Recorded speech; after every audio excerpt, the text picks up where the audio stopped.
नमस्कार। आज हम भारत के इतिहास के एक ऐसे दौर में चलने वाले हैं जो तकरीबन 600 साल लंबा था, 11वीं सदी से लेकर 17वीं सदी तक। अब देखिए, ये कहानी सिर्फ राजाओं और उनकी लड़ाइयों की नहीं है। ये एक ऐसे गहरे, लंबे संघर्ष और बदलाव की कहानी है जिसने सिर्फ गद्दी पर बैठे लोगों को नहीं बदला, बल्कि इस पूरे सबकॉन्टिनेंट, इस उपमहाद्वीप के नक्शे को ही हमेशा हमेशा के लिए एक नया रूप दे दिया। और इस जबरदस्त बदलाव की जो पहली लहर उठी वो आई हिंदुकुश पहाड़ों के उस पार से।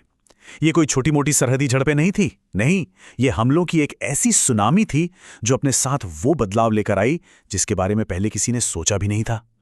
इन हमलावरों को भारत की दौलत, यहाँ की उपजाऊ जमीन, ये सब तो खींचता ही था, पर साथ ही वो अपने धार्मिक और सांस्कृतिक सोच को भी यहाँ जमाना चाहते थे। तो फिर सवाल ये उठता है, और यही आज का हमारा मेन सवाल है कि कैसे इस लगातार चलती उथल-पुथल, इस हिंसा और टकराव के माहौल ने आखिर में एक ऐसे साम्राज्य का रास्ता बनाया जो पहले के किसी भी साम्राज्य से कहीं ज्यादा बड़ा, ज्यादा मुनज़्ज़म और ज्यादा शक्तिशाली था। चलिए, इस बहुत ही दिलचस्प कहानी की परतें एक-एक करके खोलते हैं। इस बदलाव का स्केल कितना बड़ा था, इसे समझने के लिए हमें दो अलग-अलग नक्शों पर नजर डालनी होगी। ये सिर्फ कागज पर लकीरें नहीं हैं, बल्कि ये दो बिल्कुल अलग-अलग जमानों की तस्वीरें हैं, और ये दिखाती हैं कि वक्त के साथ पॉलिटिकल बाउंड्रीज कितनी नाटकीय ढंग से बदल गईं। अच्छा, ये है हमारा पहला नक्शा। ये दिल्ली सल्तनत के दौर का है। जरा देखिए, पूरा उपमहाद्वीप कैसे छोटे बड़े कई पावर सेंटर्स में बटा हुआ है। जो दिल्ली के सुल्तान थे, उनका कंट्रोल असल में सिर्फ नॉर्थ इंडिया के कुछ हिस्सों तक ही था।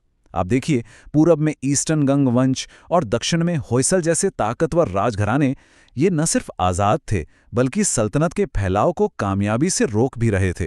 और अब जरा इस दूसरे नक्शे को देखिए। ये है लगभग 1700 का भारत, औरंगजेब के शासन में। फर्क तो बिल्कुल साफ है। एक टूटा फूटा, कई टुकड़ों में बटा हुआ नक्शा, और कहाँ ये एक विशाल, एक मुत्तहिद साम्राज्य। तो ये हुआ कैसे? ये एकीकरण, ये कंसोलिडेशन कैसे हुआ? बस यही कहानी है हिंसा की, मिलिट्री स्ट्रैटेजी की, एडमिनिस्ट्रेटिव समझदारी की और जबरदस्त लीडरशिप। इस बदलाव की कहानी की शुरुआत होती है दिल्ली सल्तनत के साथ। सल्तनत एक ऐसी डिस्टर्बिंग फोर्स बनकर उभरी जिसने पुराने चले आ रहे पॉलिटिकल सिस्टम की नींव हिलाकर रख दी। दिल्ली सल्तनत पर एक के बाद एक तुर्क अफगान मूल के 5 अलग-अलग राजवंशों ने राज किया। शुरुआत हुई मामलूक यानी गुलाम वंश से, फिर आए खिलजी जिन्होंने सल्तनत को दक्षिण तक फैलाया। उनके बाद तुगलक आए जो अपने बड़े बड़े महत्वाकांक्षी प्लान्स के लिए जाने गए। फिर सैयद और आखिर में लोधी। हर एक ने अपनी एक अलग छाप छोड़ी। सच कहें तो ये पूरा दौर ही पॉलिटिकल इंस्टेबिलिटी, मतलब राजनीतिक अस्थिरता का दूसरा नाम था। मिलिट्री कैंपेन में शहरों और गांवों को लूटा जाता था, मंदिरों को, सीखने सिखाने की जगहों को तबाह कर दिया जाता था। और ये अस्थिरता सबसे ज्यादा दिखती थी सत्ता के ट्रांसफर में। गद्दी कौन संभालेगा, इसका कोई नियम ही नहीं था। नतीजा, जबरदस्त हिंसा। आप सोचिए, लगभग हर 3 में से 2 नए सुल्तान अपने से पहले वाले को या तो मारकर या फिर कैद करके गद्दी पर बैठे थे। इसी वजह से एक सुल्तान का औसत राज 9 साल से थोड़ा ही ज्यादा। इस अजीब और अराजक लीडरशिप का सबसे बड़ा उदाहरण शायद मोहम्मद बिन तुगलक है। उसके प्लान्स थे तो बहुत बड़े, लेकिन जिस तरह से उन्हें लागू किया गया वो विनाशकारी साबित हुआ। पहले उसने फैसला किया कि राजधानी दिल्ली से दौलताबाद जाएगी, जो 1000 किलोमीटर दूर थी, और लोगों को जबरदस्ती साथ चलने को कहा गया। जब ये प्लान बुरी तरह फेल हो गया तो राजधानी वापस दिल्ली ले आए। फिर उसकी टोकन करेंसी की योजना, जिसमें तांबे के सिक्कों को सोने चांदी के बराबर वैल्यू दे दी गई, वो एक और बड़ी तबाही थी। बाजार नकली सिक्कों से भर गया और पूरी अर्थव्यवस्था बैठ गई। लेकिन ऐसा नहीं था कि सल्तनत का फैलाव एक तरफा था। इस विस्तार के खिलाफ पूरे उपमहाद्वीप में ताकतवर भारतीय राज्यों ने न सिर्फ डटकर सामना किया, बल्कि कई जगहों पर वो और मजबूत भी हुए। एक स्थायी शक्ति का संतुलन बना हुआ था। देखिए, दक्षिण में था शक्तिशाली विजयनगर साम्राज्य जो अपनी दौलत और शान और शौकत के लिए मशहूर था। उत्तर पश्चिम में मेवाड़ जैसे राजपूत वंशों ने अपनी आज़ादी के लिए सदियों तक जबरदस्त संघर्ष किया। और उधर उत्तर पूर्व में अहोम साम्राज्य ने तो मुगलों के विस्तार को भी कामयाबी से रोका। जानते हैं कैसे? अपनी अनोखी पाइक सिस्टम की वजह से, जिसमें हर सेहतमंद आदमी को राज्य के लिए या तो मिलिट्री या लेबर सर्विस देना जरूरी था। इन सभी ताकतों में से सबसे नाटकीय अंत हुआ विजयनगर का। 1565 में तालीकोटा की लड़ाई हुई। दक्कन की सल्तनतों ने मिलकर विजयनगर की सेना को बुरी तरह हरा दिया, और उसके बाद जो हुआ वो विनाशकारी था। विजयनगर शहर, जो उस वक्त दुनिया के सबसे बड़े शहरों में से एक था, उसे महीनों तक लूटा गया, जलाया गया, तबाह कर दिया गया, और इसी के साथ दक्षिण भारत के इतिहास का एक सुनहरा अध्याय खत्म हो गया। तो हम सल्तनत के इस उथल-पुथल भरे दौर से मुगलों के उदय तक पहुंचे कैसे? ये टाइमलाइन हमें कुछ अहम पड़ाव दिखाती है। 1398 में तैमूर के हमले ने दिल्ली सल्तनत की कमर तोड़कर रख दी। फिर 1498 में पुर्तगालियों का आना इस बात का संकेत था कि अब एक नई ग्लोबल पावर खेल में आ चुकी है।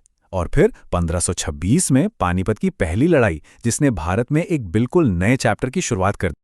और यहीं से एंट्री होती है मुगलों की, एक ऐसी शक्ति जो इस बिखरे हुए उपमहाद्वीप को एक साम्राज्य में बदलने की कोशिश करेगी, और काफी हद तक कामयाब भी होगी। सब कुछ शुरू हुआ 1526 में पानीपत की पहली लड़ाई से। बाबर की सेना गिनती में बहुत छोटी थी, लेकिन उसकी जीत डिसाइसिव थी, निर्णायक थी। इसकी एक बहुत बड़ी वजह थी तोपों और बारूद का असरदार इस्तेमाल, जो उस समय भारतीय सेनाओं के लिए बिल्कुल नई चीज थी। इस एक जीत ने न सिर्फ लोधी वंश का खात्मा किया, बल्कि उस मुगल साम्राज्य की नींव रखी जो अगले 300 सालों तक भारत पर राज करने वाला था। बाबर के पोते अकबर ने इस साम्राज्य को उसकी बुलंदियों तक पहुंचाया। शुरुआत में उसकी सोच पूरी तरह से एक विजेता की थी। वो मानता था कि एक राजा को या तो अपना राज फैलाना चाहिए या फिर वो खत्म हो जाएगा। उसके लिए स्थिरता का मतलब था कमजोरी, जो दुश्मनों को बगावत के लिए उकसाती थी। लेकिन अकबर की कहानी एक शासक के जबरदस्त ट्रांसफॉर्मेशन की कहानी है। अपनी जवानी में वो एक बेरहम विजेता था। इसका सबूत है चित्तौड़ में 30,000 आम नागरिकों का कत्लेआम। पर जैसे जैसे उसका साम्राज्य फैलता गया, उसे एक बात समझ आई कि सिर्फ तलवार के दम पर इतने बड़े और इतने विविध साम्राज्य पर हुकूमत नहीं की जा सकती। फिर उसने राजपूतों से रिश्ते जोड़े, शादी के बंधन में बंधा, गैर मुसलमानों पर लगने वाला जजिया टैक्स खत्म किया, और सुलह खुल यानी सबके साथ शांति की नीति को बढ़ावा दिया। एक क्रूर विजेता से एक समझदार और सहिष्णु राजनेता बनने का ये सफर इस पेंटिंग में बहुत खूबसूरती से दिखता है। यहाँ अकबर एक हमलावर नहीं, बल्कि एक ऐसा शासक है जो अलग अलग धर्मों के विद्वानों के साथ गहरी बातचीत में डूबा हुआ है। ये उसकी डिप्लोमेसी, उसकी जानने की इच्छा और अलग अलग धर्मों के बीच संवाद को बढ़ावा देने की सोच को दिखाता है। तो सवाल यह है कि सदियों की इस उथल-पुथल ने आखिर अपने पीछे छोड़ा क्या? इस लंबे और अक्सर हिंसक दौर की असली विरासत क्या थी? चलिए जरा इस दौर के स्थायी, प्रशासनिक, आर्थिक और सांस्कृतिक असर को देखते हैं। एडमिनिस्ट्रेशन के मामले में एक साफ विकास दिखता है। दिल्ली सल्तनत का सिस्टम काफी हद तक सुल्तान के इर्द गिर्द घूमता था। सारी शक्ति उसी के हाथ में थी। वहीं मुगलों ने, खास तौर पर अकबर ने, एक कहीं ज्यादा बेहतर और डिसेंट्रलाइज सिस्टम बनाया। उन्होंने फाइनेंस, आर्मी और न्याय के लिए अलग अलग मंत्री रखे। साम्राज्य को सूबों यानी प्रांतों में बांटा, जहां अधिकारियों के बीच पावर का एक बैलेंस था। इस सिस्टम से शासन ज्यादा असरदार और स्थिर हुआ। अकबर का सबसे बड़ा इनोवेशन शायद मनसबदारी सिस्टम था। ये एक जीनियस मिलिट्री एडमिनिस्ट्रेटिव सिस्टम था। इसमें होता ये था कि अधिकारियों यानी मनसबदारों को उनकी हैसियत के हिसाब से रैंक दी जाती थी, और उन्हें अपने रैंक के मुताबिक सैनिक और घोड़े मेंटेन करने पड़ते थे।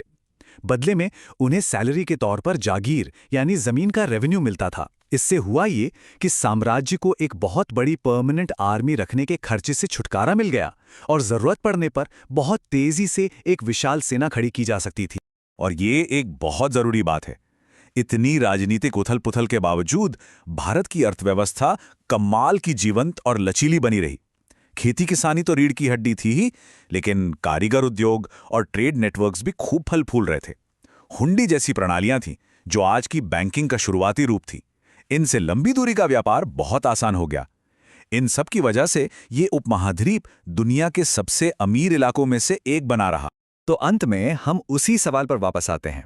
इन सदियों के संघर्ष के बाद क्या बचा?